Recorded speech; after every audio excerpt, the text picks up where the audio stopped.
mereka berusaha untuk melobi pamannya Nabi Shallallahu Alaihi Wasallam yang bernama Abu Talib, di mana Abu Talib ini adalah orang yang terpandang di antara kaum musyrikin Quraisy, dan beliau juga musyrik. Akan tetapi pamannya ini berusaha untuk membela Nabi kita Muhammad Sallallahu Alaihi Wasallam, sehingga orang-orang musyrikin Quraisy pun tidak bebas untuk menghalangi dakwahnya Nabi kita Muhammad SAW, karena dilindungi oleh seorang yang terpandang, yaitu Abu Talib, paman beliau. Maka cara yang mereka lakukan pertama kali adalah berusaha untuk mendatangi pamannya, membujuk pamannya ini supaya dia mau membujuk keponakannya agar menghentikan berdakwah. Ada hasilnya? Hasilnya ada enggak? Ada? Enggak ada. Walaupun sudah dibujuk oleh pamannya, ternyata Nabi kita Muhammad sallallahu alaihi wasallam tetap berdakwah dan semakin kencang laju dakwahnya. Melihat hasil dari upaya lobi mereka kepada Abu Talib ternyata tidak membuahkan hasil yang mereka harapkan, akhirnya orang-orang musyrikin Quraisy pun mengambil cara-cara yang lainnya. Inilah yang akan kita bahas pada pertemuan hari ini dan esok hari atau di pertemuan yang akan datang insyaallah. Bagaimana metode orang-orang kafir Quraisy di dalam menghalangi laju dakwahnya Nabi kita Muhammad sallallahu alaihi wasallam. Apa yang dilakukan oleh musyrikin Quraisy untuk menghalangi dakwah Nabi kita sallallahu alaihi wasallam dan tersebarnya Islam. Banyak tentunya metode yang mereka pakai. Cuman kita akan konsentrasi membahas dua cara musyrikin Quraisy di dalam menghalangi dakwah Islam.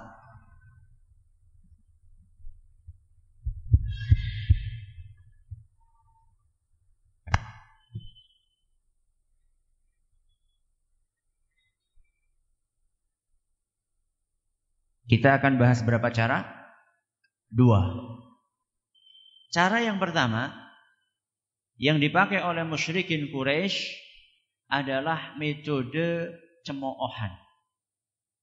Metode apa? Cemoohan. Alias menghina Nabi kita Muhammad sallallahu alaihi wasallam. Dan metode yang kedua adalah metode kekerasan secara fisik.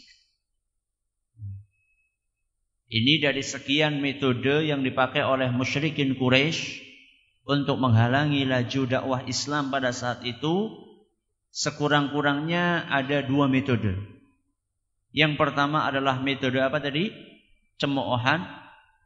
Dan yang kedua adalah metode kekerasan fisik. Dan pada pertemuan kali ini kita akan membahas metode yang pertama yang dititi oleh musyrikin Quraisy. Insyaallah pada pertemuan yang akan datang kita akan membahas metode yang kedua. Berikut pelajaran yang akan bisa kita petik dari kejadian tersebut. Yang pertama adalah metode cemoohan. Apa tujuan dari menggunakan metode tersebut? Ketika musyrikin Quraisy memilih untuk mengambil metode ini, cemoohan, hinaan, perendahan, itu mereka membidik ingin menjatuhkan kondisi psikologis Nabi kita Muhammad SAW dan juga para sahabatnya. Jadi mereka itu ingin menjatuhkan mental Nabi kita Muhammad sallallahu alaihi wasallam dan juga para sahabatnya. Supaya apa? Supaya mereka berhenti. Dan kalau kita saksikan yang namanya metode cemoohan dan juga metode penghinaan itu ternyata cukup manjur untuk menyetop seseorang dari keyakinannya.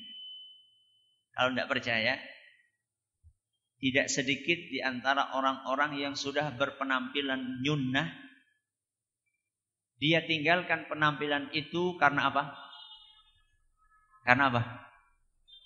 Karena cemoohan. Bukan karena digebuki, bukan karena dipenjara, bukan karena diacam SMS pembunuhan, bukan. Tapi karena cemoohan. Gak kuat mendengar cemoohan. Sudah berpenampilan nyunnah, tahu-tahu ada yang mengatakan, banjiri dhuwur temen. Besoknya, udahlah saya gak kuat kalau seperti ini. Atau suatu saat ada yang mengatakan, lagi jalan, tahu-tahu ada suara mbek. Akhirnya besoknya, wah saya gak kuat kalau seperti ini. Ya. Atau ada yang lainnya merubah penampilannya karena tahu-tahu datang dituduh teroris dan seterusnya. Padahal dia nggak dipukuli juga enggak, ya dijewer juga enggak, ditaboi juga enggak. Tapi karena nggak kuat untuk mendengarkan cemoohan, akhirnya dia tinggalkan apa yang sudah diyakini sebelumnya. Makanya musyrikin Quraisy, mereka ingin Nabi kita sallallahu alaihi wasallam menghentikan dakwahnya dengan cara itu. Melontarkan cemoohan, hinaan kepada Nabi kita Muhammad sallallahu alaihi wasallam. Dan mereka sangat kreatif dalam tanda kutip untuk nyari cara mencemooh Nabi SAW. Di antara cemoohan itu ada yang direkam dalam Al-Quran. Yaitu ketika mereka mengatakan bahwa Nabi kita sallallahu alaihi wasallam adalah orang gila. Orang apa? Gila. Dan itu Allah rekam dalam Al-Quran di surat Al-Hijr ayat 6. Dalam surat Al-Hijr ayat 6, Allah Azza wa Jalla berfirman, wa qalu. Dan orang-orang musyrikin Quraisy mereka berkata, ya ayyuhalladzi nuzzila alaihi dzikru innaka lamajnun. Wahai orang yang diturunkan padamu Al-Quran, kamu ini orang gila. Jadi bisa panjenengan bayangkan, ya, orang lagi ngisi pengajian, ujuk-ujuk ada jamaahnya yang berdiri, kemudian mengatakan, apa? Kalau sekarang bahasanya ya, sinting, naudzubillah min dzalik. Apalagi gila, terus apa? Stres. Ya wong stres gitu. Kira-kira kalau kita digitukan kuat enggak? Kuat enggak? Enggak kuat saya pikir. Banyak di antara kita pasti tidak kuat untuk menghadapi ujian seperti itu. Akan tetapi Nabi kita Muhammad sallallahu alaihi wasallam, beliau tetap melanjutkan dakwahnya walaupun mendapatkan cacian seperti itu. Dikatakan gila, dikatakan sinting, dikatakan stres, dikatakan tidak waras. Ya. Dan itu naudzubillah min dzalik, di zaman kita pun ada orang-orang yang pakai seperti itu. Ada orang rajin ke masjid malah dikatakan apa? Nah, dikatakan kayak wong anu lagi stres kayak mau masjid. Lha terus wong sing pada teler nang pinggir dalan ora stres kae. Kok malah justru yang dianggap stres itu orang yang rajin ke masjid. Kayak wong aneh-aneh temen. Adzan dewek, qomat dewek, ngimami dewek, makmum dewek. Stres kayak wong. Astagfirullahaladzim. Dan itu ada di masyarakat kita. Image seperti itu ada di masyarakat kita. Ada seorang wanita menutup auratnya rapat-rapat. Macam-macam lah katanya. Kayak anu gudigen kayak. Bulan ditutupi terus. Na'udzubillahi min dzalik. Jadi celaan-celaan seperti itu yang membikin ya nenek moyangnya adalah orang-orang musyrikin Quraisy. Ini celaan yang pertama. Celaan yang lainnya adalah ketika mereka menuduh Nabi kita sallallahu alaihi wasallam sebagai tukang sihir. Dukun, ya, sebagai tukang sihir. Dan itu Allah sebutkan dalam Al-Qur'an surat Al-Qamar. Surat apa? Al-Qamar ayat 1 sampai 2. Dalam surat Al-Qamar ayat 1 sampai 2 Allah Azza wa Jalla berfirman, "Iqtarabatis sa'atu wan syaqqal qamar." Hari kiamat sudah dekat dan bulan terbelah menjadi dua.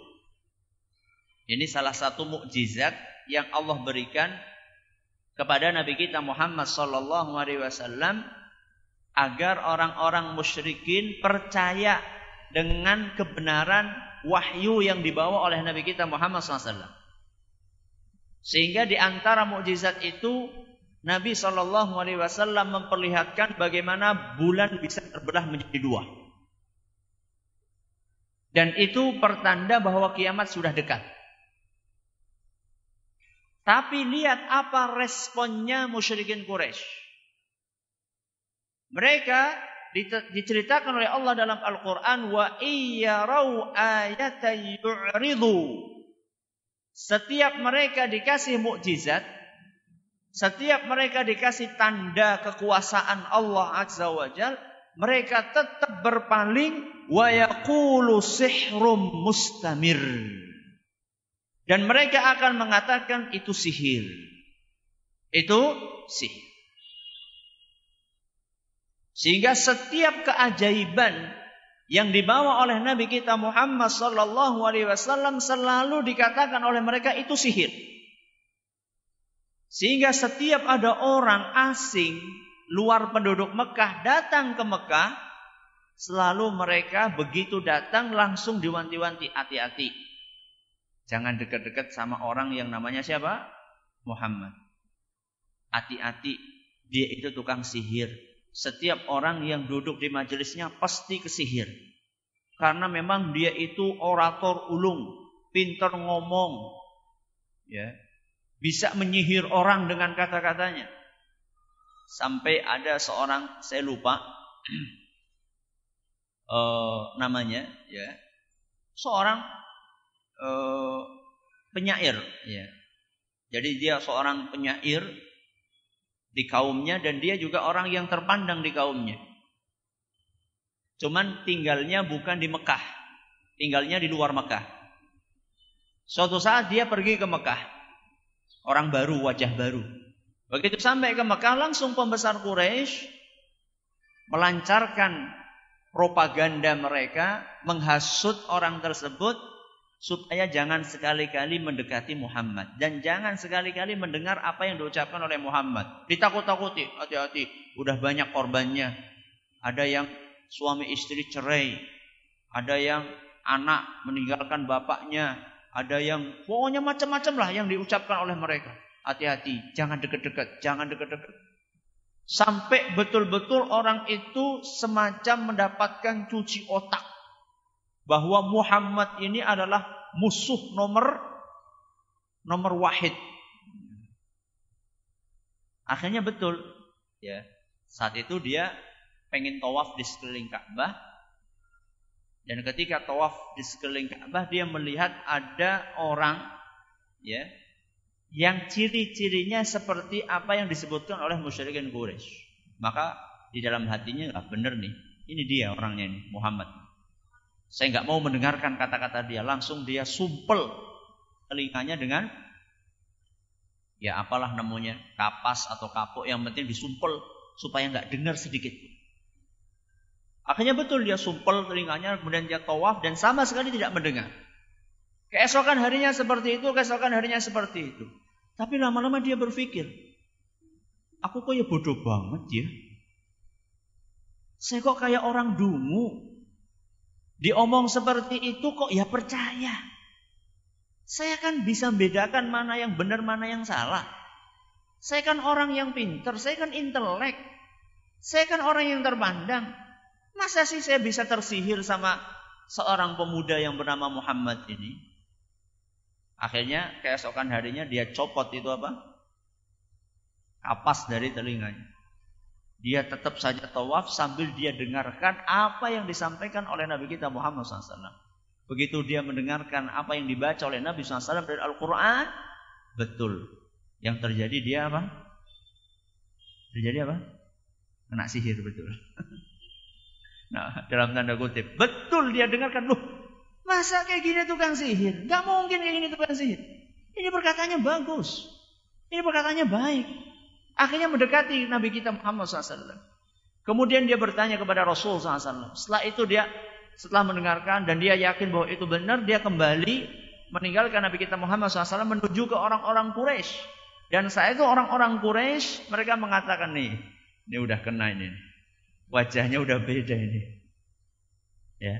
Ketika dia pergi meninggalkan kami belum seperti ini. Begitu dia meninggalkan Muhammad datang ke kami, wajahnya berubah ini. Padahal itu wajah orang dapat hidayah. Tapi menurut mereka ini wajah orang kena sihir. Jadi itulah tuduhannya orang-orang musyrikin Quraisy kepada Nabi kita Muhammad sallallahu alaihi wasallam. Dan yang mendapatkan tuduhan itu bukan hanya Nabi kita Muhammad SAW, termasuk orang-orang yang beriman bersama beliau. Jadi yang jadi korban tuduhan tersebut, cemoohan itu bukan hanya Nabi kita Muhammad SAW, termasuk juga para sahabat beliau, kaum mukminin juga mendapatkan tuduhan itu, mendapatkan cemoohan itu. Dan kejadian itu Allah Subhanahu wa taala sebutkan dalam Al-Qur'an surat Al-Mutaffifin. Surat Al-Mutaffifin ayat 29 sampai 31. Ayat 29 sampai 31. Dalam surat Al-Mutaffifin ayat 29 sampai 31 Allah Azza wa Jalla berfirman, "Innal ladzina ajramu kanu minal ladzina amanu." Apa kelanjutannya? Yadhhakun. Innal ladzina ajramu. Sesungguhnya orang-orang yang jahat, kanu minal ladzina amanu yadhhakun, mereka adalah orang yang suka mentertawakan orang-orang yang beriman. Jadi kalau ada yang lihat orang beriman, mereka ketawa, tapi ketawanya ketawa menghina. Senyumnya senyum apa? Sinis. Wah, ini kampungan, ini desa, ini orang terbelakang. Kanu minal ladzina amanu yadhhakun. Mereka itu mentertawakan orang-orang yang beriman. Wa idza marru bihim yataghamazun. Seandainya orang-orang yang beriman itu lewat di hadapan mereka, maka mereka saling mengedip-ngedipkan matanya.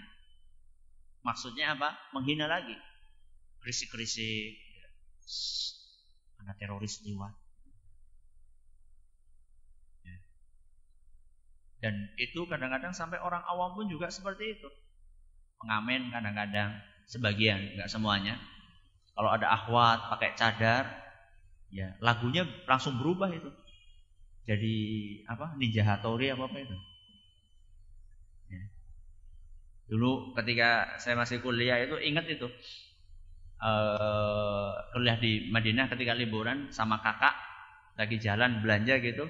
Betul itu ketika lewat saya tuh belum ngeh gitu, belum paham lagu Ninja Hattori gitu. Terus lewat gitu. Kemudian tahu-tahu lagunya berubah. Setelah itu saya naik angkot sama kakak. Kemudian kakak itu bisik-bisik. Tahu nggak tadi Dek itu nyanyiannya apa? Enggak paham aku. Itu loh tadi itu bicara tentang Ninja Hattori tadi. Ini lagi mengejek, ya. Lagi menghina, mencemooh. Wa idza marru bihim yataghamazun. Ketika ada orang-orang yang beriman, mereka berusaha untuk berkedip-kedip mata mengejek orang tersebut. Kemudian kelanjutannya kata Allah Subhanahu wa taala, wa idzan qalabu ila ahlihim munqalabu fakihin. Ketika mereka pulang ke rumahnya, mereka pulang sambil tertawa-tawa. Jadi mereka senang melihat orang-orang yang beriman itu diejek. Na'udzubillahi min dzalik. Ini adalah contoh-contoh bagaimana orang-orang musyrikin Quraisy menghina dan mencemooh Nabi kita Muhammad sallallahu alaihi wasallam dan juga kaum mukminin. Bahkan dedengkotnya mereka yaitu Abu Jahal yang dijadikan media untuk cemoohan itu bukan hanya Nabi kita Muhammad SAW dan bukan hanya kaum mukminin, termasuk ayat Al-Quran pun juga dijadikan oleh mereka sebagai bahan cemoohan. Diceritakan dalam sirah Ibnu Hisham, lamma dzakara Allah 'azza wa jalla syajaratal qum takhwifan biha lahum, ketika turun ayat Al-Quran yang menyebutkan di dalamnya pohon zakum. Pohon zakum itu pohon yang tumbuh di mana? Tumbuh di neraka. Jadi di neraka itu ada pohon zakum. Allah turunkan ayat yang bercerita tentang pohon zakum ini untuk menakut-nakuti orang musyrikin Quraisy. Maka ketika turun ayat tersebut, qala Abu Jahal dia berkata, ya ma'syara Quraisy, hal tadruna ma syajaratuz zaqqum allati yukhawwifukum biha Muhammad? Wahai orang-orang musyrikin Quraisy, wahai orang-orang Quraisy, tahukah kalian apa itu pohon zakum yang dengannya Muhammad ingin menakut-nakuti kalian? Maka saat itu orang-orang musyrikin Quraisy mengatakan, la, kami enggak paham apa itu pohon zakum. Maka Abu Jahal ngarang. Apa kata dia? Qala ajwatu Yathrib bizzabid. Zakum itu adalah korma yang dipoles dengan mentega, katanya. Ini kurang ajarnya siapa? Abu Jahal. Pengen tahu pohon zakum? Pohon zakum itu kurma, ya, dipoles, dibungkus dengan mentega. Enak orang? Kira-kira. Kemudian dia mengatakan, wallahi la in istamkanna minha lanatazaqqamnaha tazaqquma. Demi Allah, kata Abu Jahal, kalau kita dapat kesempatan untuk ketemu dengan buah zakum, kita akan makan sebanyak-banyaknya buah tersebut. Na'udzubillahi min dzalik. Ini mengejek apa? Mengejek ayat Al-Quran. Akhirnya Allah subhanahu wa ta'ala menurunkan definisi dari pohon zakum. Dan itu Allah turunkan dalam salah satu ayat Al-Quran, di mana Allah azza wa jalla berfirman, inna syajarataz zakum, sesungguhnya pohon zakum ta'amul athim, makanan favoritnya orang-orang yang banyak melakukan perbuatan dosa. Kal muhli yaghli fil butun, kalau buah pohon itu dimakan maka dia akan mendidih di dalam perut. Kaghalyil hamim, seperti mendidihnya besi atau perunggu atau kuningan yang sedang dipanaskan di atas api yang sangat panas. Maka seperti itulah kejadiannya ketika pohon zakum itu dimakan dan dimasukkan ke dalam perut. Kira-kira kalau Abu Jahal dengar ayat ini kelanjutannya, dia akan ngomong kayak tadi enggak? Coba kalau kita ketemu sama zakum ini kita makan sebanyak-banyaknya, kira-kira akan seperti itu lagi enggak? Begitulah bagaimana Abu Jahal dan para kroni-kroninya dan para teman-temannya menjadikan ayat-ayat Al-Quran sebagai sarana mereka untuk menghina dan mencemooh Nabi kita Muhammad sallallahu alaihi wasallam. Dan na'udzubillah min dzalik, di zaman kita pun kita dapatkan tidak sedikit orang yang seperti itu. Ketika ditegur, enggak boleh, itu dosa itu. Apa? Dosa siapa? Bok dosa adol kelasaan. Na'udzubillahi min dzalik. Banyak orang-orang yang seperti itu di zaman kita ini. Seakan-akan sudah tidak takut lagi dengan neraka, tidak takut lagi dengan dosa, tidak takut lagi dengan maksiat. Mereka ini adalah orang-orang yang mencontoh Abu Jahal. Abu Jahal bukan hanya ayat Al-Quran yang dia hina, sampai Allah pun dia tantang. Disebutkan dalam sebuah hadis yang diriwayatkan oleh Imam Bukhari, ya. Disebutkan dalam sebuah hadis yang diriwayatkan oleh Imam Bukhari bahwa Abu Jahal suatu saat dia berkata, Allahumma in kana hadha huwal haqqu min 'indik. Ya Allah, kalau memang yang dibawa oleh Muhammad ini benar-benar darimu, bahwa yang dibawa oleh Muhammad itu adalah al-haq, adalah kebenaran, fa amtir 'alaina hijaratan minas sama. Maka ya Allah, hujanilah kami dengan batu dari langit. Kemudian kata dia, awi'tina bi'adzabin alim, atau timpakan kepada kami azab yang paling pedih. Nantang dia. Jadi kalau memang, ya Allah, kalau memang yang dibawa oleh Muhammad ini benar, sudah, kami siap untuk menerima azab. Dan ternyata gaya-gaya seperti ini juga sebagian orang di zaman ini ngomong seperti itu. Dan saya mendapatkan cerita dari saksi mata dan saksi telinga. Karena dia dengar dan dia lihat. Di suatu masjid di waktu subuh, ada seorang ustadz memberikan ceramah tentang azab Allah Azza wa Jalla. Bagaimana Allah Subhanahu wa taala akan menurunkan azab ketika para manusia tidak taat kepadanya. Dan yang akan mendapatkan azab itu bukan hanya orang yang melakukannya, termasuk orang yang tidak melakukannya tapi diam saja dan tidak mengingkari perbuatan dosa itu. Kemudian ustadznya itu mengangkat suaranya. Kalau seandainya Allah Subhanahu wa taala menimpakan azab, siapa di antara kita yang siap untuk menerima dan merasakan azab tersebut? Bertanya ustadznya kepada jamaah pengajian. Siapa di antara kita yang siap untuk menerima azab tersebut? Ya tentunya kan gak ada yang angkat tangan kan. Kalau saya tanya gitu, ada gak yang angkat tangan? Gak ada kan. Tapi ternyata subhanallah ada yang angkat tangan. Siapa? Kebetulan depan masjid ada lapangan. Di lapangan itu ada anak-anak muda yang lagi teler.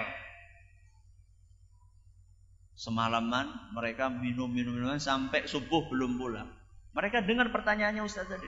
Siapa di antara kita yang berani untuk menerima azab Allah ketika Allah Subhanahu wa taala menurunkan azabnya?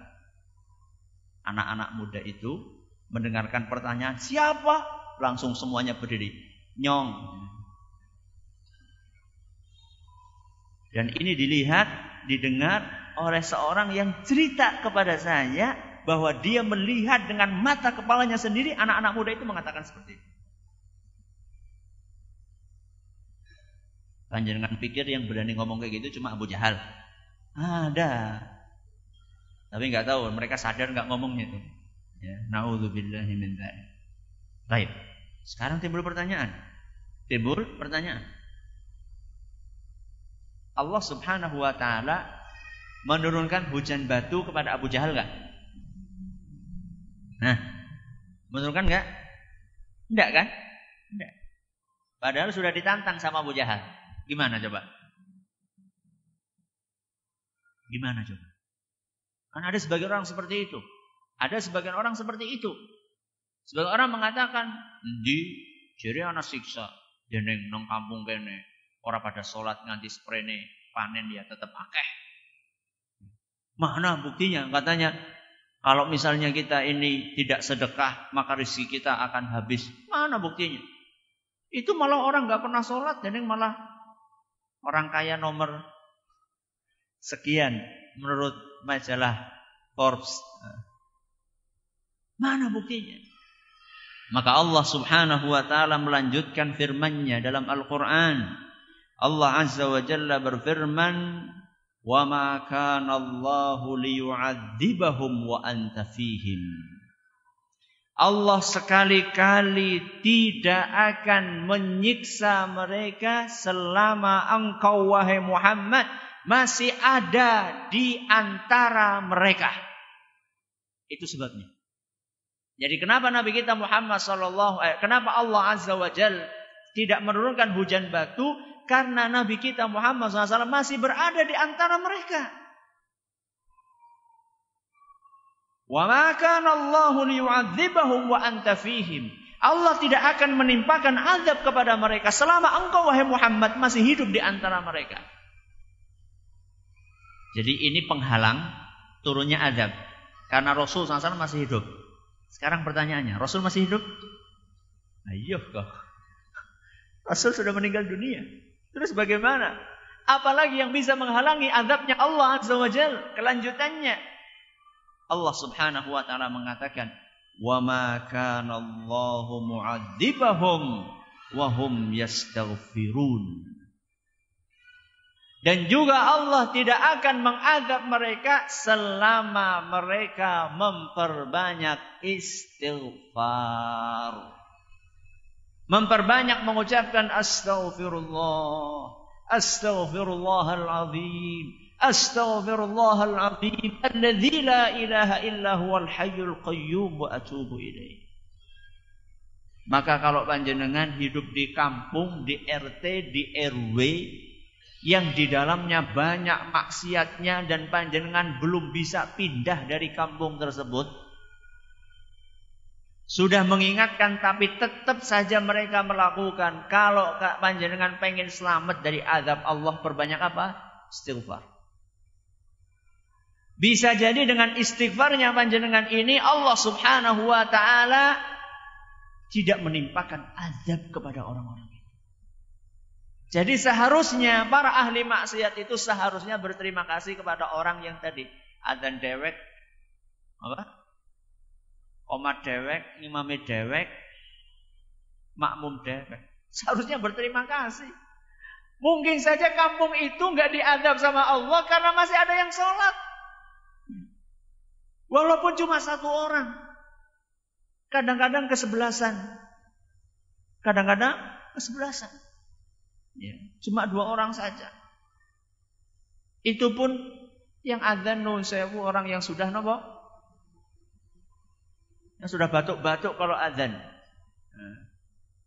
Jalannya sudah timik. Anak-anak mudanya pada kemana? PS-an. Terus apalagi selain PS-an? Loh, panjenengan yang lebih tahu kan, PS-an. Terus apa lagi? Dolanan darah. Apa lagi?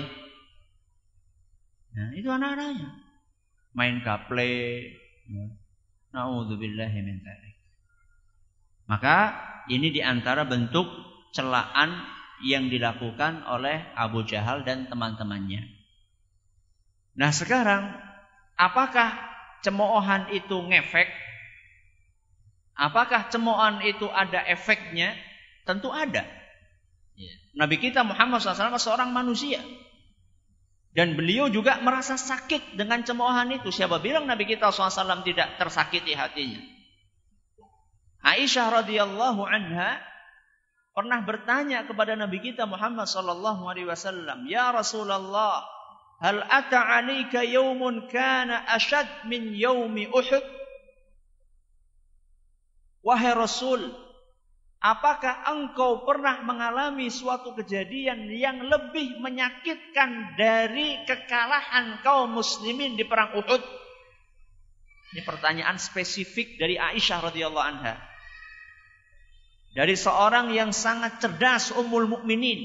Wahai Rasul, ada enggak kejadian yang lebih menyakitkan dibandingkan kejadian di perang Uhud? Apa kejadian di perang Uhud?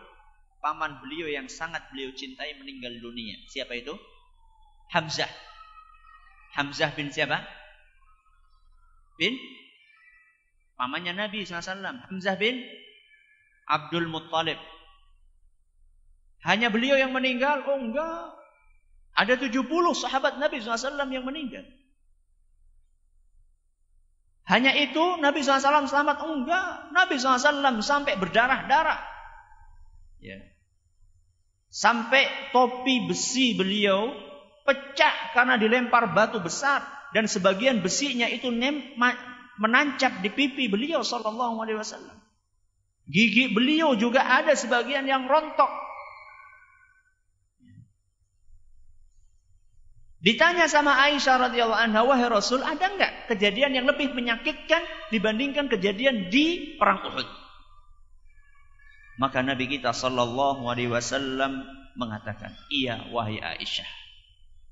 Yang lebih menyakitkan dari perang Uhud adalah ketika aku berusaha mendakwahi kaummu. Saya mengajak mereka kepada kebaikan. Akan tetapi justru mereka mencemoohku. Lihat. Menurut Nabi, cemoohan itu lebih berat dibandingkan siksaan secara fisik. Bahkan kehilangan orang yang sangat beliau cintai, Hamzah ibn Abdul Muttalib. Nabi SAW melanjutkan ceritanya, fantalaqtu wa ana mahmum. Maka ketika aku berdakwah dan tidak diterima oleh kaumku, maka aku pun tinggalkan mereka dalam keadaan hatiku sangat sedih. Dan ini manusiawi. Orang dihina sedih manusiawi. Kemudian beliau mengatakan, falam astafiq, dan saya tidak sadar kecuali ketika saya sampai di sebuah tempat namanya Qarnus Ta'alib. Farafa'tu ra'si. Saat itulah aku angkat kepalaku. Jadi dari tadi Nabi SAW itu menunduk. Dia tinggalkan kaumnya yang menolak dakwah beliau, yang menghina beliau. Nabi SAW tinggalkan kaumnya dalam keadaan beliau sedih, nunduk sampai datang ke suatu tempat baru beliau sadar. Ketika sadar kok dia merasa ada sesuatu di atas sana. Farafa'tu ra'si, maka aku pun mengangkat kepalaku ke atas. Fa idza ana bi sahabatin qad adallatni. Ketika saya angkat kepala saya ke atas, saya lihat ke arah langit, saya baru sadar ternyata di atas kepalaku ini ada awan yang menaungiku. Fa nadartu fa idza fiha Jibril. Maka saya pun lihat dengan seksama, ternyata di atas awan itu ada malaikat Jibril. Fanadani. Maka malaikat Jibril itu pun memanggilku.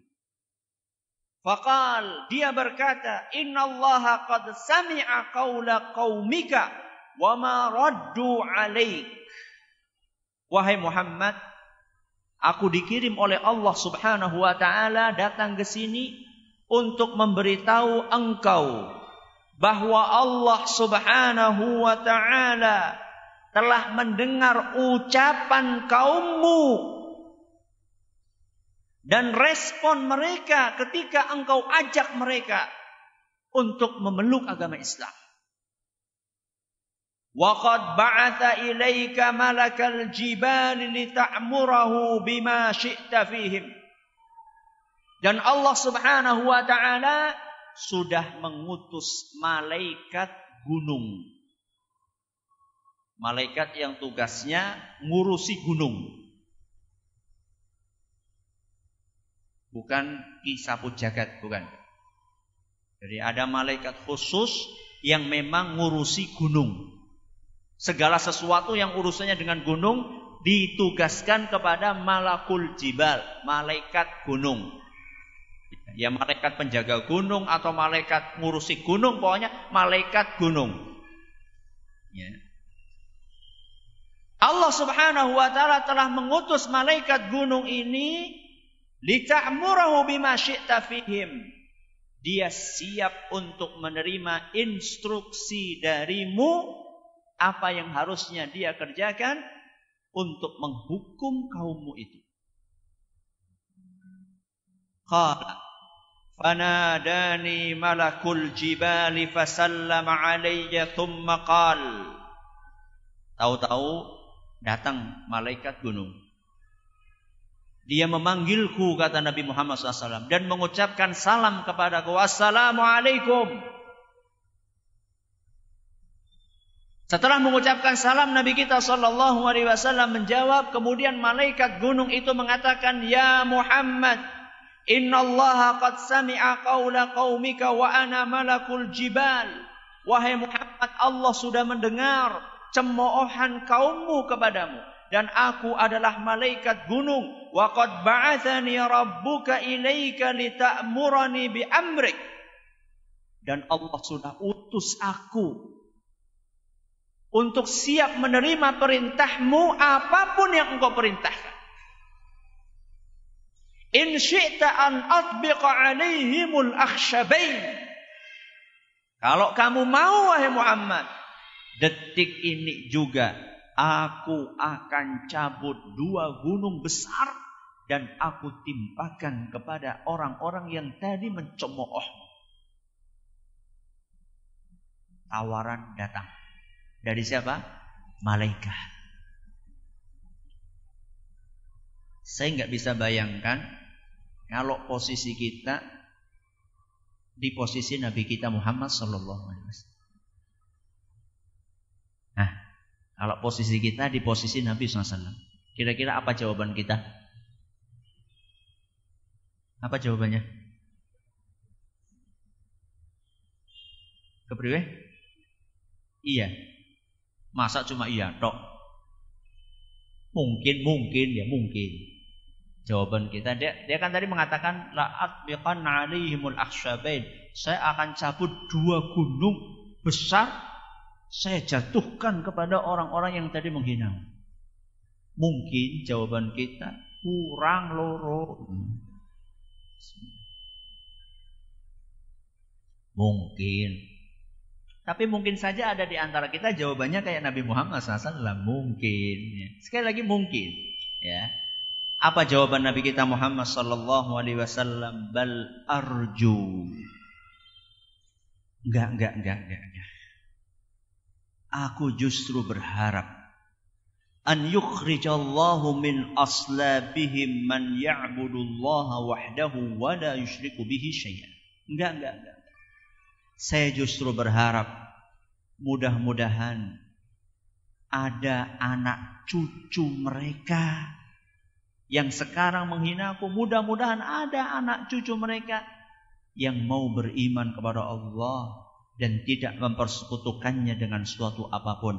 Hadis riwayat Bukhari dan Muslim. Jadi yang ingin kami sampaikan di sini bahwa cemoohan itu menyakitkan. Ya. Kalau cemoohan itu menyakitkan hati, apalagi kalau yang dicemooh adalah orang yang punya kedudukan, orang yang terhormat, yang tidak ada cacatnya, yang tidak ada celaknya. Makanya kita perhatikan kalau ada orang baik dicemooh, kan orang-orang pada protes kan. Beda kalau memang ada orang yang memang jahat dicemooh. Ya.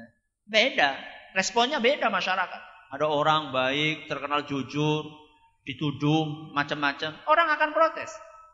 Ya. Dan Nabi kita Muhammad SAW adalah orang yang sangat baik. Tidak ada cacatnya Nabi kita SAW. Baik secara fisik maupun secara perilaku. Sejak sebelum diangkat menjadi nabi, dan ini sudah kita bahas.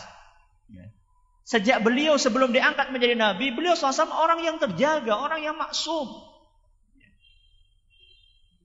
Akan tetapi panjenengan bisa bayangkan gimana sakitnya hati beliau. Orang baik-baik dituduh macam-macam. Akan tetapi Nabi kita SAW sukses untuk menghadapi celaan tersebut. Dan nanti kita akan bahas apa kiat sukses beliau menghadapi celaan. Selesai kita membahas sirah Nabi SAW. Sekarang seperti biasa kita akan membahas tentang pelajaran yang bisa dipetik dari kisah yang tadi kita bawakan. Hari ini kita nggak berpanjang lebar, pelajarannya cuma 2 saja. Ya. Pelajaran yang pertama, yang bisa kita petik dari sepenggal sejarah Nabi kita Muhammad SAW adalah pertama, mengapa cemoohan itu muncul.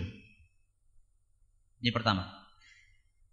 Mengapa cemoohan itu muncul. Menurut jenengan kira-kira kenapa musyrikin Quraisy mencemooh Nabi kita SAW? Padahal mereka tahu bahwasanya Nabi kita SAW adalah orang yang jujur, yang amanah, orang yang baik, suka bantu dan seterusnya. Kenapa kira-kira? Silahkan. Gantianlah, masa saya ngomong terus? Kenapa kira-kira? Angkat tangan. Angkat tangan malah lihat ke belakang. Jenengan itu angkat tangan, bukan lihat ke belakang. Kenapa kira-kira? Nabi kita SAW kenapa dicemooh? Apa? Iri, dengki. Ya. Apanya yang didengki? Kekayaannya atau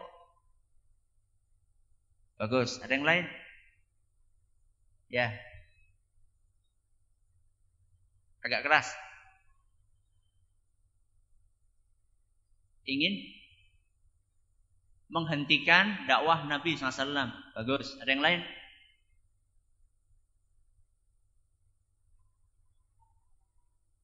Karena mendakwahkan tauhid. Ya. Ada yang lain? Cukup 3 saja? Oh ya, silakan.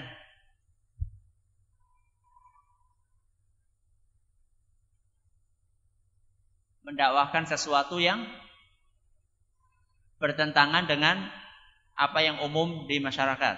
Bagus. Ada yang lain? Cukup? Tidak ada? Baik.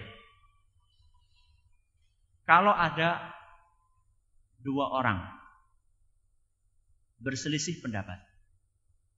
Sekarang ada nggak perselisihan antara Nabi kita Muhammad SAW dengan musyrikin Quraisy? Ada nggak? Ada perselisihan. Kalau ada 2 kubu berselisih, berbeda pendapat, berbeda keyakinan, tentunya kan masing-masing akan berusaha untuk mengemukakan argumen. Argumen untuk menguatkan apa yang dia yakini. Saling adu argumen. Untuk menunjukkan bahwa keyakinan pula yang paling benar.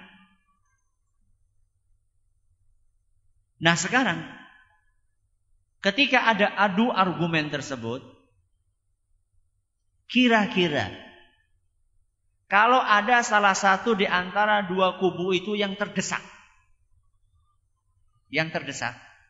karena kalah adu argumen, dan dia merasa bahwa lawannya ini argumennya lebih kuat, dan dia ini argumennya lemah, maka dalam kondisi terdesak seperti itu, ada 2 pilihan di hadapan dia.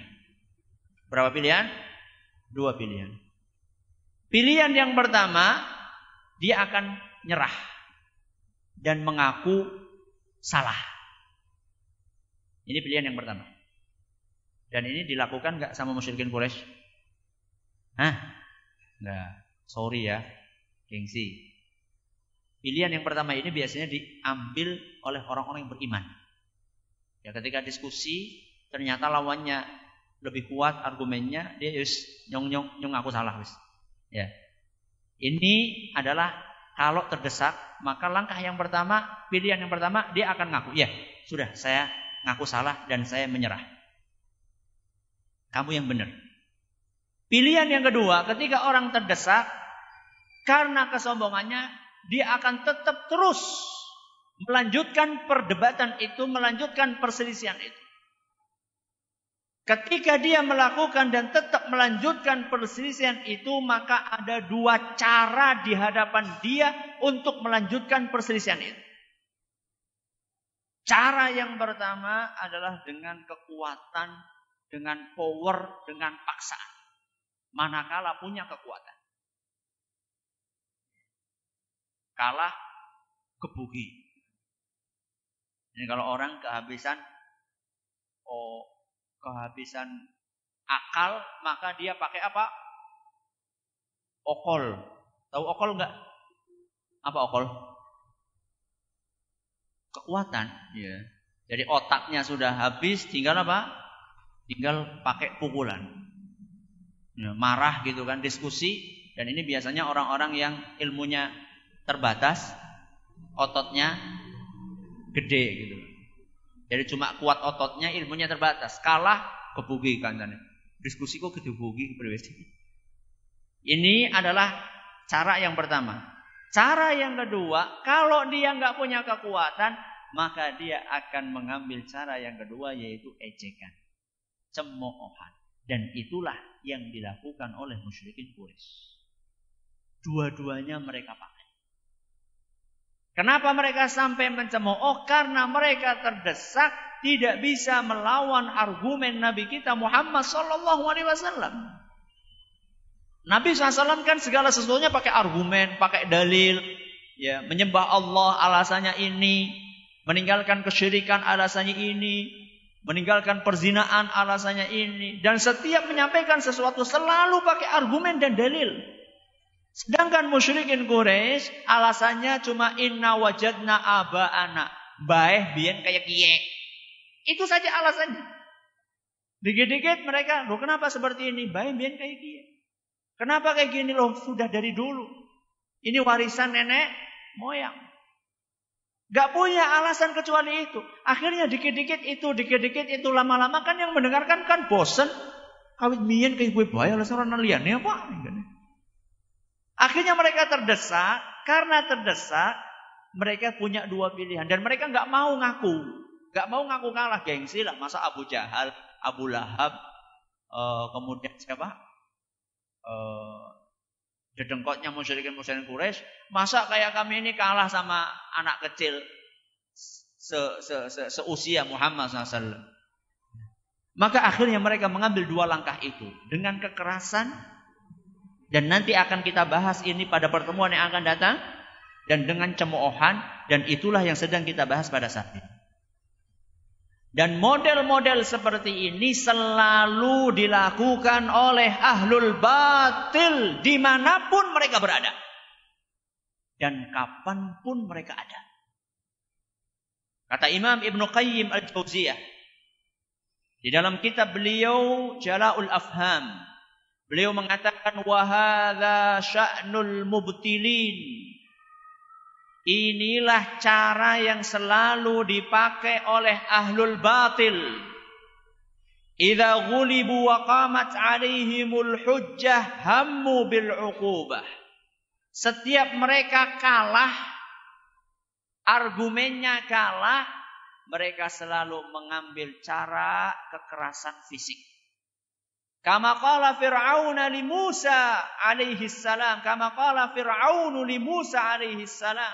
Sebagaimana yang dikatakan oleh Fir'aun kepada Musa alaihi salam. Waqad aqama alaihi al-hujjah. Dan saat itu Nabi Musa sudah membantah habis argumennya Fir'aun. Apa kata Fir'aun? La in ittakhadta ilahan ghairi la aj'alannaka minal masjunin. Wahai Musa, kalau kamu sampai berani membuat Tuhan lain selain aku, niscaya engkau akan aku penjarakan. Lihat. Ketika kalah argumen apa? Penjara. Sudah. Gak usah banyak ngomong. Masuk sana penjara. Ini dalam Al-Quran surat Asy-Syu'ara ayat 29. Ini musuh-musuh Allah. Kalau para Rasul enggak. Para Rasul selalu syiar mereka, Qul hatu burhanakum in kuntum shadiqin. Selalu seperti itu. Para Rasul itu ketika menghadapi musuh-musuhnya, so, ayo mana dalilnya, mana argumennya. Makanya hati-hati. Ya, ketika kita berhadapan dengan orang-orang yang memang mereka tidak punya argumen, kita berusaha jangan terbawa emosi. Kalau kita terbawa emosi, apa bedanya kita sama orang-orang musyrikin Quraisy? Apa bedanya kita sama musuh-musuh para nabi? Dan hampir musuh-musuh para nabi selalu seperti itu.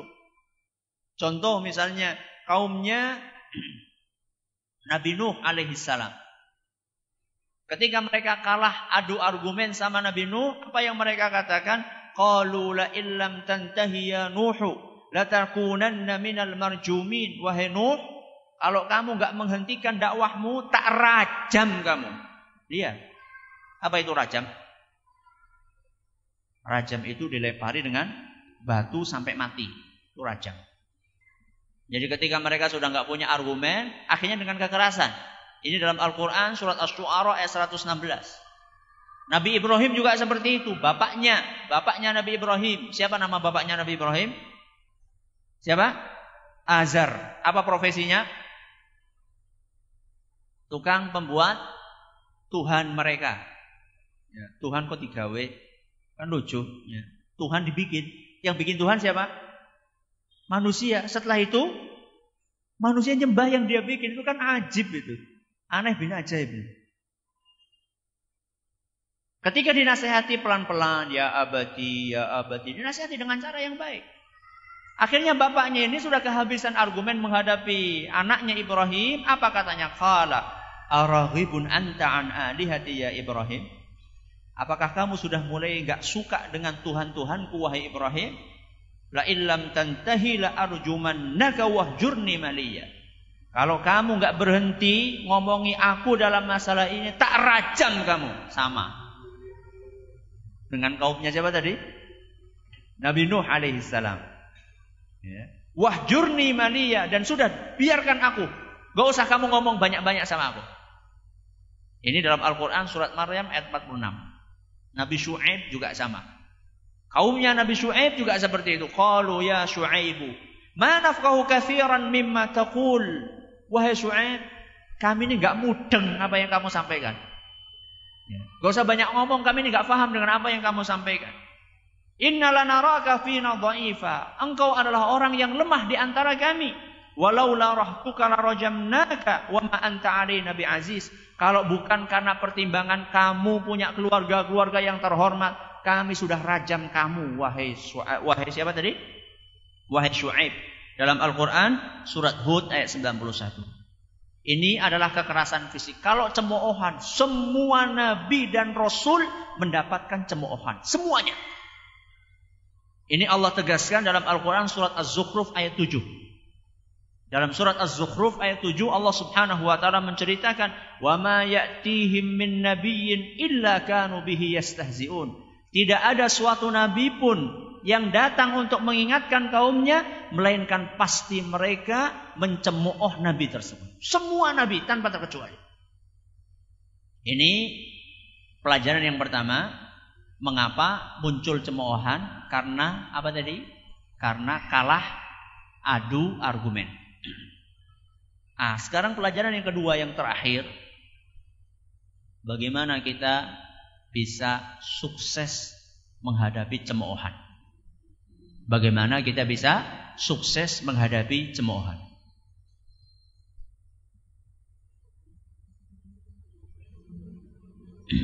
Di hadapan saya ada 4 kiat. Dan sebelum kita sampaikan 4 kiat ini, saya ingin sampaikan di sini bahwa kita ini bukan orang yang kangen dengan cemoohan. Jadi jangan sampai nanti jeneng nyung dakwah orang sing nyemooh nggih. Jangan, bukan. Jadi kita ini bukan orang-orang yang nantang, bukan orang yang nyari penghinaan, bukan. Akan tetapi kalau kita berdakwah kepada kebenaran kemudian hinaan itu datang, bagaimana kita bisa sukses melewati cemoohan tersebut? Yang pertama, para nabi dan rasul semuanya menghadapi cemoohan. Ini yang pertama. Para nabi dan rasul semuanya menghadapi cemoohan. Maksudnya gimana Ustaz? Maksudnya kita ini jauh di bawah nabi dan rasul. Kalau nabi dan rasul saja dicemooh, apalagi kita, itu maksudnya. Jadi kalau misalnya kita berkecil hati, enggak usah berkecil hati. Kita siapa sih? Kita ini siapa? Kita orang biasa. Nabi dan rasul manusia istimewa saja dicemooh dan dihina. Masa kita yang biasa ini pengen selamat dari celaan dan hinaan? Sampai ada seorang ustadz nulis, gak mungkin kita ini akan selamat dari hinaan di dunia ini. Sekalipun kita tinggal di hutan, Sekalipun kita tinggal di hutan. Jadi orang pikir, wow, biar selamat ya sudah kita tinggal di hutan saja. Gak mungkin. Di hutan pun akan dicemooh. Masa? Siapa yang nyemooh? Siapa yang nyemooh? Orang yang bukan tinggal di hutan. Mereka akan kayak anak orang hutan ya. Bu, kita mau tinggal di hutan, orang akan nyemooh kita. Makanya kalau orang-orang yang beriman, dia mengingat bahwa seluruh nabi dan rasul mereka tidak selamat dari cemoohan, maka ketika menghadapi cemoohan tersebut, dia tidak akan pedulikan. Sakit, oke, tidak apa-apa sakit. Saya sering sampaikan kepada orang-orang yang berusaha mengamalkan sunnah Nabi Sallallahu Alaihi Wasallam. Kemudian ngeluh, saat saya diomong kayak gini, dicemooh kayak ini, dihina kayak gini, tetangga saya menggunjing saya. Saya katakan, panjenengan menjadi orang baik diomong, menjadi orang jahat juga diomong. Mendingan jadi orang baik. Panjenengan pikir kalau jadi orang jahat terus gak diomong? Sama saja. Jadi orang jahat diomong, jadi orang baik diomong. Mendingan jadi orang baik. Loh Ustaz, sama-sama diomong, mendingan jadi orang jahat menurut mereka, menurut sebagian orang. Loh, daripada sama-sama diomong, mendingan jadi orang jahat. Yo enggak. Kalau orang baik diomong, dia dapat transfer pahala gratis. Ya. Coba sekarang kalau misalnya ujuk-ujuk ada masuk SMS, selamat Anda mendapatkan apa biasanya SMS tipuan itu? Selamat Anda memenangkan undian dari apa gitu. Klik apa www apa gitu. Kalau itu beneran nih, kalau beneran. Tapi biasanya bohongan. Kalau itu beneran, seneng kan? Ya. Dapat 100 juta. Kira-kira kalau panjenengan selamat Anda mendapatkan duit 100 juta, menang undian. Kira-kira jenengan satu pikirannya pertama kali pengen apa? Pengen apa? Kira-kira ada enggak? Selamat Anda mendapatkan 100 juta. Oh iya, kayak musola kayak lagi borot kayak senge kayak. 1 juta lah mengana. Ada enggak kira-kira yang berpikiran seperti itu? Ada. Ada hebat. Kalau ada hebat itu. Rata-rata 100 juta. Langsung apa? Oke, motore. Oke, mobilnya. Oh, itu rumah sendiri. Rata-rata seperti itu. Ini bukan 100 juta, pahala ngalir gratis.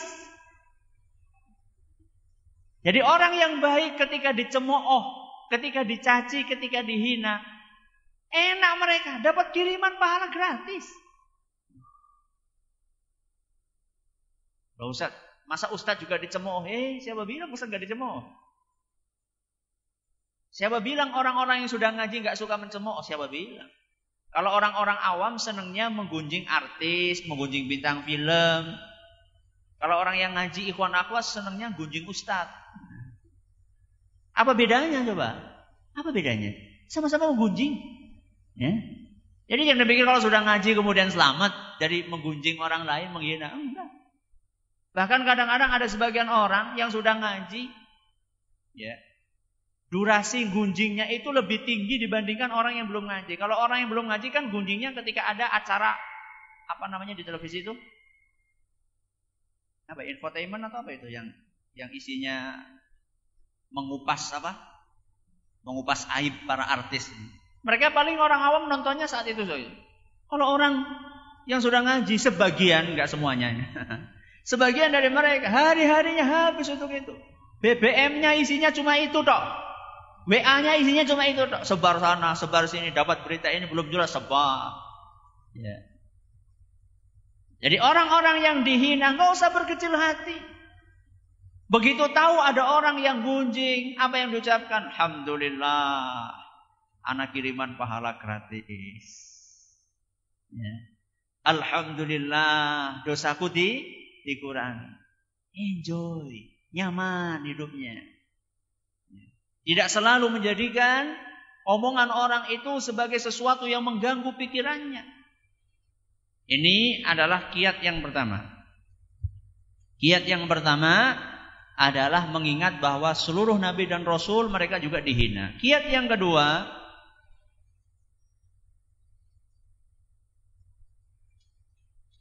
gampang ngomongnya tapi sulit mempraktekannya. Apa itu? Sabar.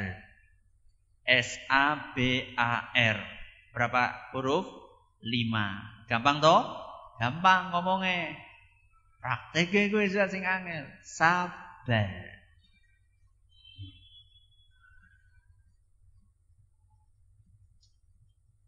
Di beberapa kesempatan ada orang yang masukkan kami ke grup, ya, gak izin, ujuk-ujuk dimasukkan ke grup. Tak pikir ini grup apa? Ternyata di situ grup campuran orang di dalamnya, yang senang sunnah, yang anti sunnah, semuanya macam-macam di situ. Sebenarnya saya satu langsung pengen resign karena apa ya? Gak izin, ujuk-ujuk langsung apa? Masukkan. Dan ini etika yang kurang baik. Ya, jadi kalau panjenengan punya niat baik, pengen gabungkan orang ke grup, ya, ke grup WA atau grup tele atau yang semisalnya, izin dulu. Ya, jangan ujuk-ujuk. Loh, kita ini nyungus melbungene, kisah sing mlebu-mlebu. Ini grup apa? Enggak ada apa. Tahu-tahu ketika masuk ke situ, Masya Allah, yang namanya cacian, makian, ya antara dua kubu sama saja. Ya. Dan kadang-kadang juga mencaci kita, ya Allah, kata-katanya naudzubillah, yang dungu, yang bodoh, yang ya Allah, ini kok rasanya pengen metu, tapi ya kasihan juga mereka di dalamnya, nggak ada yang memberikan pencerahan. Itu luar biasa itu, untuk menahan emosi itu memang butuh pertolongan dari Allah Subhanahu wa taala dan kekuatan.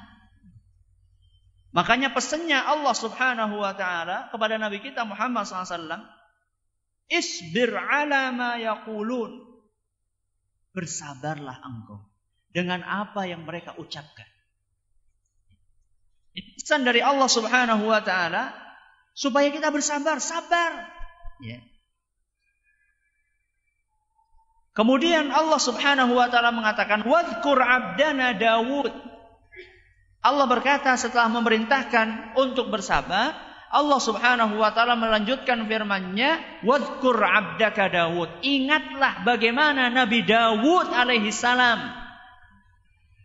Jadi diingatkan Nabi kita Muhammad SAW dengan perjalanannya Dawud yang begitu sabar untuk menghadapi celaan-celaan dari kaumnya. Ini adalah kiat yang kedua, bersabar. Dan sabar itu memang harus dilatih. Tidak ujuk-ujuk orang jadi sabar. Dalam sebuah hadis Nabi SAW mengatakan, innamas sabru bittasabbur. Sabar itu bisa dilakukan dengan cara melatih diri untuk sabar. Jadi bukan hanya melatih, cuma ngomong sabar, sabar, plek. Bukan sabar namanya. Sabar itu bukan cuma diucapkan, tapi dipraktekkan dalam keseharian. Jadi kalau biasanya kita ngelihat anak, kita marah gitu, langsung tangan bergerak. Usahakan suatu saat kita pengen mukul anak kita, langsung kita pegangi. Kalau perlu tangan kiri megang tangan kanan. Ketika tangan ini sudah mau bergerak, pegangi. Kalau masih bergerak juga, diikat sudah. Ya. Ikatnya gimana Ustaz? Ya minta tolong sama anaknya. Loh, masa malah anaknya malah kesempatan. Minta tolong sama istri. Tolong dek ini, tolong. Ini tolong diikat ini. Saya ini sulit ini. Berusaha. Kita ini udah ngaji. Ya. Kita ini sudah ngaji. Orang yang sudah ngaji itu perilakunya harus berbeda dengan orang yang belum ngaji. Kalau misalnya orang yang sudah ngaji perilakunya sama kayak orang yang belum ngaji, apa bedanya antara kita sama mereka? Dan yang lebih sulit adalah ketika kita menjaga kepribadian kita di dalam tempat yang kita tidak dilihat kecuali oleh orang-orang terdekat kita, yaitu di rumah kita. Paling angel itu. Kalau kita di luar bisa bersandiwara di hadapan rekan sekantor kita, di hadapan teman sesekolahan kita, di hadapan teman-teman di pengajian kita. Ada sebagian orang kalau sudah duduk di majelis kayak wonge soleh banget dan soleh. Tapi ketika sudah sampai ke rumah kebuka semuanya aibnya. Makanya Rasulullah SAW mengatakan apa? Khairukum li ahlihi. Orang yang paling baik di antara kalian adalah orang yang akhlaknya paling mulia kepada anak dan istrinya. Bukan akhlaknya yang paling baik kepada bosnya atau kepada temannya atau kepada rekan bisnisnya. Bukan. Yang paling baik akhlaknya, yang paling mulia di antara kalian adalah orang yang akhlaknya paling baik kepada anak dan istrinya. Itulah orang yang paling baik. Kenapa? Karena disitulah akan kelihatan watak aslinya seseorang. Makanya latihan sabar. Ya, menghadapi anak, menghadapi istri, ya, yang mungkin melakukan ini dan itu, sabar. Ini adalah yang kedua. Yang ketiga, supaya sukses menghadapi ujian, menghadapi celaan, adalah memperbanyak ibadah. Memperbanyak apa? Ibadah. Jadi ketika ada celaan datang, ibadahlah kepada Allah. Dan ini dipraktekkan oleh para ulama kita. Saya lupa namanya. Seorang ulama salaf. Orang terpandang, ulama terpandang. Suatu saat dia keluar rumah. Baru keluar dari rumah, tahu-tahu ada orang datang langsung mencaci maki habis ulama tersebut. Bayangkan, baru keluar rumah disambut dengan apa? Cacian makian. Orang baru mau ingin menghirup udara segar, tahu-tahu mendengar kata-kata yang kasar seperti itu. Dia dengerin sampai selesai. Kalau bahasa kita mungkin sekarang, sampun, ya, sudah. Sebentar, tunggu sebentar ya. Tunggu sebentar. Dia masuk ke rumah. Dia masuk ke rumah. Kemudian dia sholat. Dia sholat. Kemudian di dalam sholatnya dia berdoa kepada Allah, ya Allah, apa sih dosaku? Apa kesalahanku? Kenapa bisa engkau mengirim orang ini untuk mencaci diriku? Apa gerangan dosa yang aku lakukan? Dia sholat, dia menangis, dia mengingat. Kira-kira salahku apa? Dosaku apa yang barusan aku kerjakan? Ketika dia sholat, kemudian dia ingat-ingat. Setelah itu dia duduk, terpekur sebentar. Dia ingat, oh ketemu, oh iya, aku dosaku iki.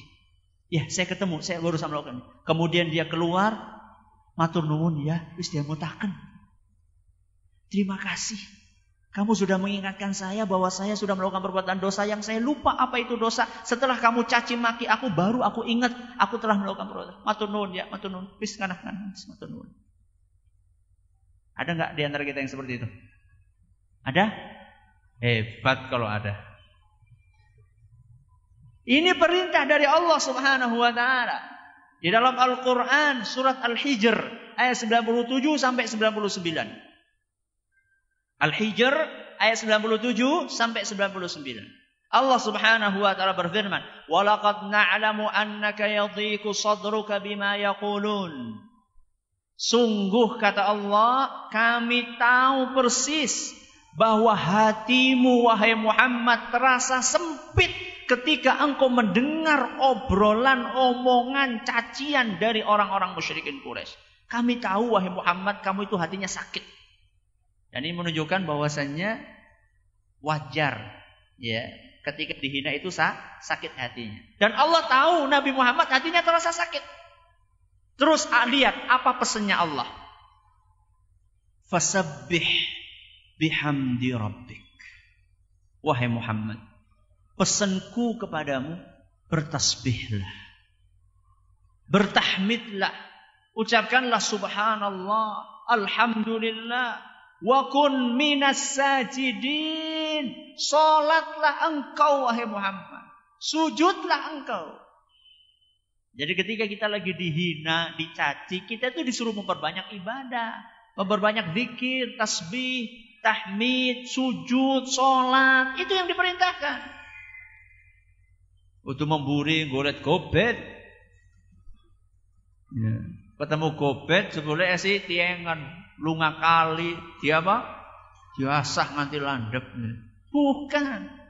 Dihina sama orang sholat, zikir, tasbih, tahmid, subhanallah, alhamdulillah, wa la ilaha illallah, wallahu akbar, astaghfirullahal azim, la haula wa la quwata illa billah.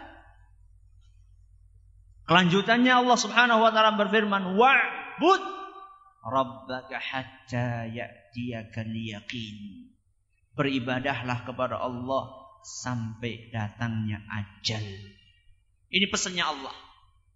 Jadi kalau kita menghadapi seperti itu, beribadahlah kepada Allah. Tingkatkan ibadah kita kepada Allah. Perbanyak zikir, perbanyak membaca Al-Quran. Ini adalah yang keberapa? Yang ketiga. Yang terakhir, yang keempat, ia sukses menghadapi cacian dan makian. Anda tidak sendirian.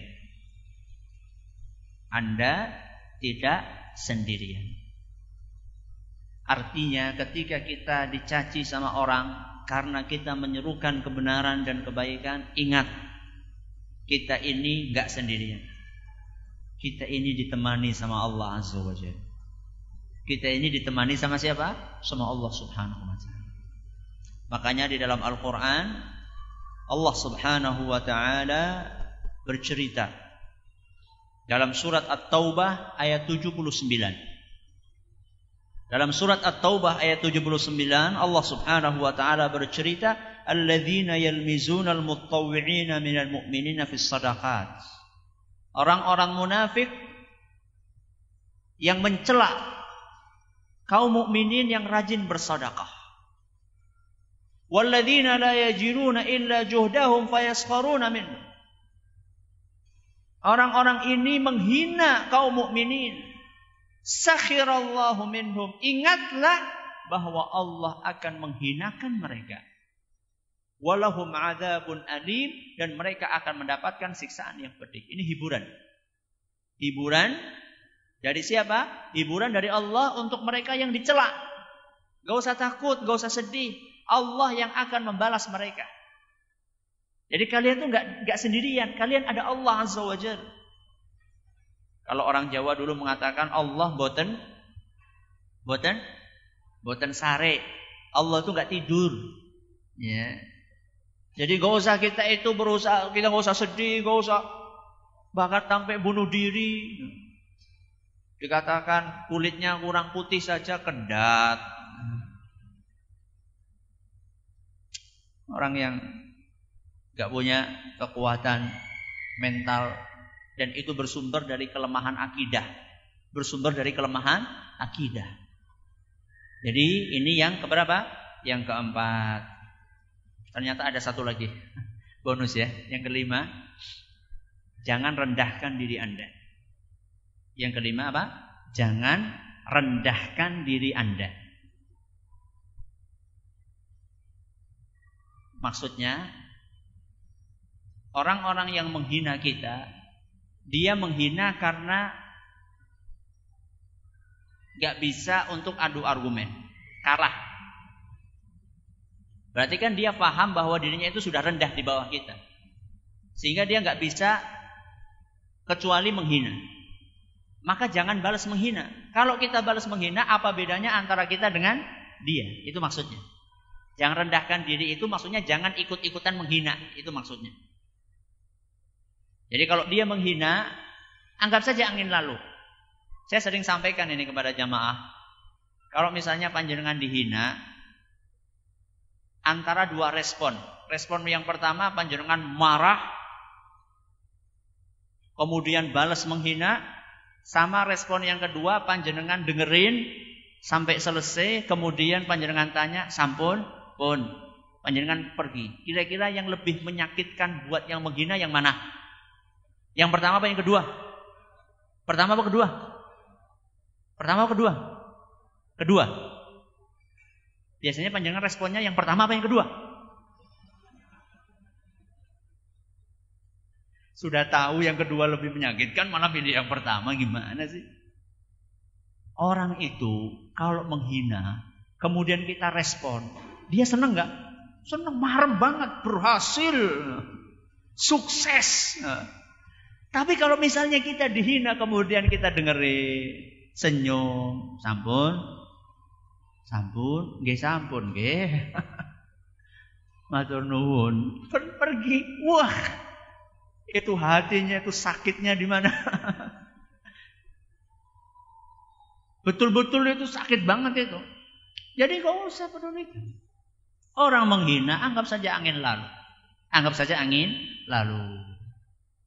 Ini beberapa pelajaran yang bisa kita petik dari kajian kita pada kesempatan kali ini. Semoga bermanfaat buat kita semuanya. Wallahu ta'ala a'lam.